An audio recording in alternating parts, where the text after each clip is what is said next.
বেলডাঙ্গায় আয়োজিত হলো পুলিশ সহায়তা কেন্দ্র। আজ মুর্শিদাবাদের বেলডাঙ্গা 1 নম্বর গ্রাম পঞ্চায়েতে আয়োজিত হয় পুলিশ সহায়তা কেন্দ্র। অনেক ক্ষেত্রে কোনো সমস্যার সুরাহা করতে হলেও বিভিন্ন সমস্যার কারণে সাধারণ মানুষ প্রশাসনের সঙ্গে যোগাযোগ করতে পারে না।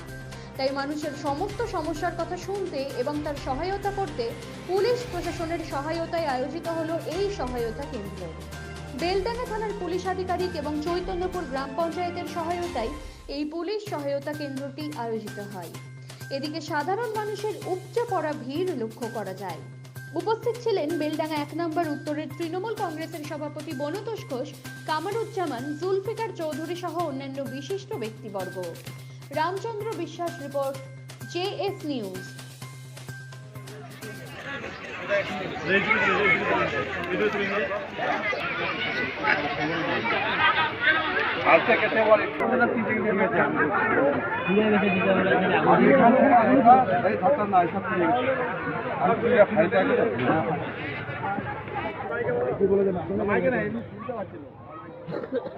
এটা বেলডাঙ্গা থানার অন্তর্গত চৈতন্যপুর 1 গ্রাম পঞ্চায়েতের অধীন রতনপুর গ্রামে একটা ভ্রাম্যমাণ থানার যে উদ্বোধন হলো বা ভ্রাম্যমাণ থানার যে আজকে আমাদের এখানে সহায়ক কেন্দ্র যেটা সহায়তা পুলিশি সহায়তা কেন্দ্র যেটা আমাদের এখানে অনুষ্ঠিত হলো, সেখানে এখানকার প্রচুর জনসাধারণ জমায়েত হয়েছিল। সেই জনসাধারণের মধ্যে থেকে অনেক অভিযোগ নেওয়া হলো। এই অভিযোগের ভিত্তিতে মানুষে বেশ উপকৃত হলো।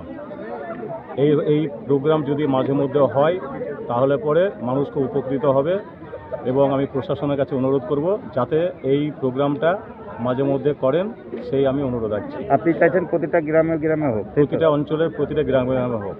আপনার পরিচয়? চৈতন্যপুর 1 অঞ্চল সভাপতি নুরজামান শেখ।